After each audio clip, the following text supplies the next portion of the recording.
भूल का अंत, किसकी वजह से खतरे में पड़ी मीता की शादीशुदा जिंदगी। दोनों बहनों में बड़ा प्यार था, लेकिन मीता के दुस्साहसी निर्णय का असर नित्या की शादी पर पड़ने लगा था। एक दिन आखिर ऐसा क्या हुआ कि घर वालों को दोनों की शादी की चिंता से मुक्ति मिल गई। पूरे घर में हलचल मची हुई थी। कोई पर्दे बदल रहा था तो कोई नया गुलदस्ता सजा रहा था। अम्मा की आवाज रह रहकर पूरे घर में गूंज उठती, किसी भी चीज पर धूल नहीं दिखनी चाहिए। बाजार से मिठाई आ गई या नहीं। नित्या को यह हलचल, ये आवाजें बहुत भली लग रही थीं। फिर भी हृदय में विचित्र सी उथल पुथल थी।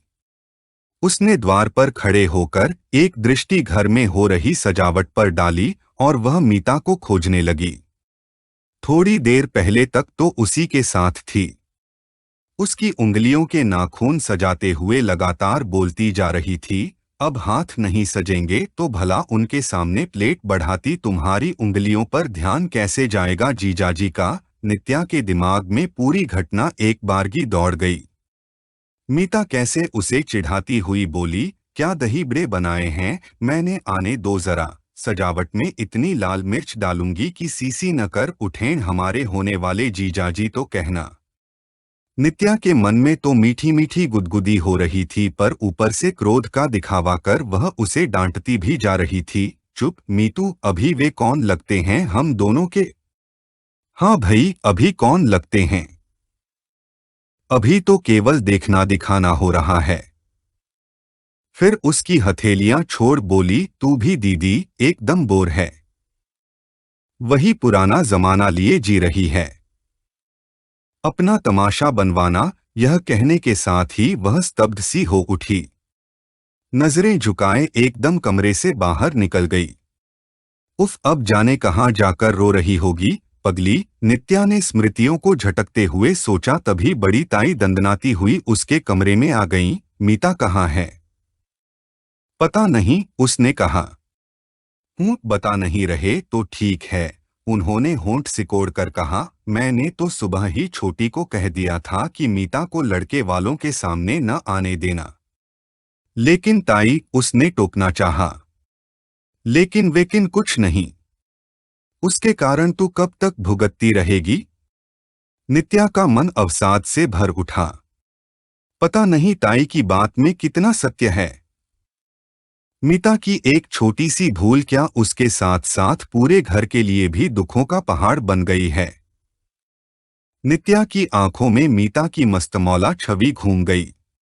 बचपन से ही अलमस्त सी हिरणी की तरह कुलांचे भरती, झूठे आडंबरों के विरुद्ध ऊंची ऊंची आवाज में बहस करती, जीवन के प्रति सदा अलग दृष्टिकोण अपनाकर चलने की धुन ने ही शायद उससे वह भूल हो जाने दी, जिसका पछतावा उसके जीवन से सारी उमंगें ही छीन ले गया। कुछ देर को सब भूल भाल कर यदि वह खुश होती भी है तो ताई या मां सरीखी महिलाएं उसे पुरानी बातें याद दिलाकर फिर से दुख के सागर में डूब जाने को विवश कर देती हैं। नित्या को तैयार कराने की जिम्मेदारी ताई की बड़ी बहू पर थी। इस बीच नित्या ने कई बार मीता के बारे में जानना चाहा, पर उसे टाल दिया गया। वह समझ गई कि मां ने मीता को एकांत में बैठने का आदेश दे दिया होगा ताकि लड़के वालों के सामने वह न पड़ने पाए। लड़के वाले आ चुके थे और गहमागहमी बढ़ गई थी। सबके चेहरों पर नित्या के पसंद किए जाने की चिंता से अधिक संभवत मीता का डर व्याप्त था। कहीं इन लोगों को भी भनक न लग गई हो कि लड़की की छोटी बहन अपने प्रेमी के साथ घर से भाग गई थी। हाँ, यही शब्द तो सब दोहराते हैं। कितना भोंडा सा लगता है यह सब। क्या उस समय कोई भी मीता के हृदय में झांकना चाहता है। क्या बीतती होगी उसके मन पर। कैसी कोमल उमंगों के साथ सारे आडंबरों को अंगूठा दिखाती हुई वह अपने प्रेमी के साथ ब्याह रचाने गई थी। वह भी इसलिए विवश हुई थी क्योंकि घर के सारे सदस्य एक विजातीय के साथ उसका विवाह करने को तैयार नहीं थे। कैसे उसने अपने अरमानों का ख्याली सेहरा उस व्यक्ति के सिर बांधा होगा और आर्य समाज मंदिर में चंद लोगों के समक्ष विवाह किया होगा। इधर हर तरफ उसकी खोज के बाद पुलिस तक बात पहुंच गई थी।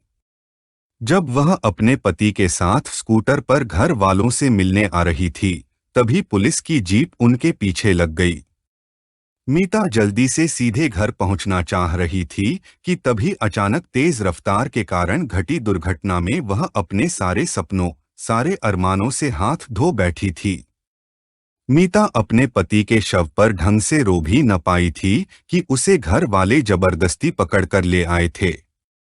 मीता के ससुर ने एक पत्र द्वारा अपनी बहू को घर ले जाने का अनुरोध भी किया था, पर उसके माता-पिता ने उस विवाह को मान्यता देने से ही इनकार कर दिया था। कई माह तक मीता एकदम गुमसुम हो गई थी। तब चुपके चुपके नित्या ही उसे समझाती थी, लेकिन घर के शेष सदस्य उसे इस सब से बाहर निकलने ही नहीं दे रहे थे। एक भूल की उसे इतनी कठोर सजा मिलेगी, यह तो उसने सोचा भी नहीं था। वह अपने ही घर में एक कैदी बना दी गई थी। पढ़ाई बंद हो गई। समाज की दृष्टि से छिपाकर उसे घर के कार्यों में लगा दिया गया। अभी उसकी बड़ी बहन कुंवारी थी। यदि मीता पर कठोर अनुशासन न बैठाया जाता तो नित्या का जीवन भी अंधकारमय हो जाता।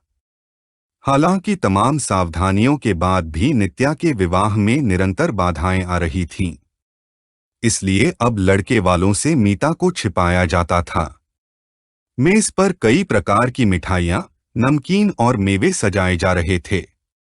ताई की बहू अतिथियों को शीतल पेय पेश कर रही थी। ताई, माँ व पिताजी लड़के वालों के सामने जमकर बैठ गए। मीता को रसोई में चाय बनाने में व्यस्त कर दिया गया था। थोड़ी ही देर में नित्या चाय की ट्रे लेकर भाभी के साथ बैठक में आई तो सबकी दृष्टि उसकी तरफ उठ गई। माँ व पिताजी की आंखें अतिथियों की नजरों की टोह लेने में जुट गईं। मेहमानों में लड़का, उसके माता पिता, विवाहित बहन व छोटा भाई भी था। सभी उत्सुकता से नित्या को देख रहे थे। माता पिता नित्या से उसकी पढ़ाई आदि के बारे में प्रश्न कर रहे थे। नित्या से अधिक उनके प्रश्नों का उत्तर ताई दे रही थीं। तभी अचानक जैसे धमाका हुआ। लड़के के पिता ने नित्या से कहा, बेटी, हमने सुना था कि तुम दो बहनें हो, तुम्हारी छोटी बहन दिखाई नहीं दे रही।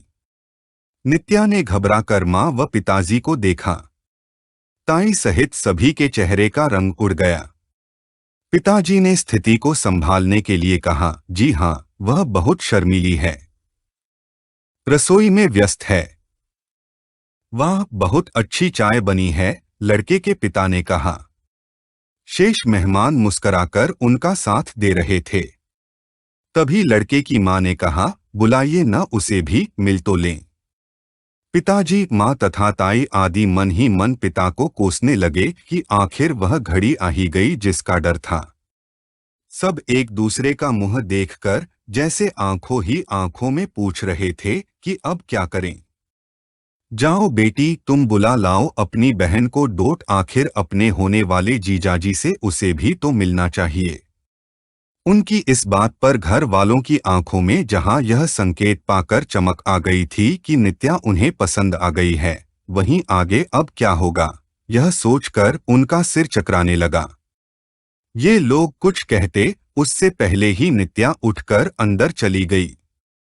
उसकी आंखों में प्रसन्नता की लहर थी कि उसे पसंद कर लिया गया है। पीछे से ताई उठने लगीं तो लड़के की मां ने कहा, आप बैठिए, वह ले आएगी। ताई को मन मार कर बैठना पड़ा। नित्या ने मीता को पहले यह समाचार सुनाया कि उसे शायद पसंद कर लिया गया है। सुनते ही मीता की आंखों में प्रसन्नता के आंसू आ गए, पर बाहर चलने के नाम पर उसके मन में भय की लहर दौड़ गई। थोड़ी देर बाद लड़के की बहन जब भाभी के साथ वहीं आ गई तो मीता को बाहर जाना ही पड़ा। माँ और पिताजी के चेहरों का रंग बुरी तरह उड़ा हुआ था, जैसे सुख हाथ में आते आते छीना जा रहा हो। मीता को उन लोगों ने अपने बीच में ही बैठा लिया। लड़के की माँ ने हंसते हुए कहा, भई, छोटी बहनें तो सबसे पहले बड़ी बहन के होने वाले पति को पसंद करने आती हैं। तुम तो अंदर ही छिपी बैठी थीं। मीता ने मुस्कुराकर गर्दन झुका ली, लेकिन इससे पहले एक भयभीत दृष्टि माता पिता पर डाल ली। वे लोग नित्या को छोड़ मीता से ही बातें करने लगे तो माँ ने उनका ध्यान भंग करते हुए कहा, आप लोग मेज तक चलें, नाश्ता ठंडा हो रहा है। हाँ हाँ, वहां भी चलेंगे, लड़के के पिता ने कहा, लेकिन पहले अपने घर की सबसे बड़ी बहू से कुछ बातें तो कर लें। उन्होंने स्नेहपूर्वक मीता को देखा तो माँ व पिताजी भय व आश्चर्य से एक दूसरे का मुख देखने लगे। सोचने लगे कि शायद इन लोगों ने नित्या की जगह मीता को पसंद कर लिया है। तभी लड़के के पिता ने कहा, आप लोग मेरी बात पर इतना परेशान न हो। हमें मालूम है कि आपकी छोटी बेटी ने विवाह किया था। जिस घर की यह बहू है वह हमारे अभिन्न मित्र ही नहीं, सगे भाई से भी बढ़कर हैं। मीता की आंखों में सोया हुआ दर्द जाग उठा था। माता पिता की समझ में नहीं आ रहा था कि अब उन्हें क्या करना चाहिए। तभी लड़के की मां ने कहा, हम मानते हैं कि मीता ने कुछ जल्दबाजी की, पर एक भूल आपसे भी हुई। अगर उस सत्य को आप स्वीकार कर लेते तो उस घर का इकलौता दीपक इस तरह बुझने से शायद बच जाता। उन लोगों की आंखें नम थीं। लड़के के पिता बोले, जो हुआ सो हुआ, अब हम अपनी बहू को पूरी मान मर्यादा से लेने आए हैं। क्या मतलब? अचानक नित्या के पिता ने चौंक कर कहा। मीता के सिर पर हाथ फेरते हुए लड़के के पिता बोले, बेटी, तुम्हारा खोया सुख तो वापस नहीं दे पाएंगे हम, लेकिन दुख भी नहीं देंगे कभी। हमारा छोटा बेटा यदि तुम्हें पसंद हो तो हम दोनों बहनों को एक ही दिन विदा करवा कर ले जाएंगे। मीता ने धीरे धीरे पलकें उठाकर उधर देखा। एक सलोना युवक मंद मंद मुस्कुरा रहा था, जैसे इतनी घुटन के बीच शीतल हवा का एक झोंका उसकी राह में खुशियां बिखेरने को उत्सुक हो रहा हो।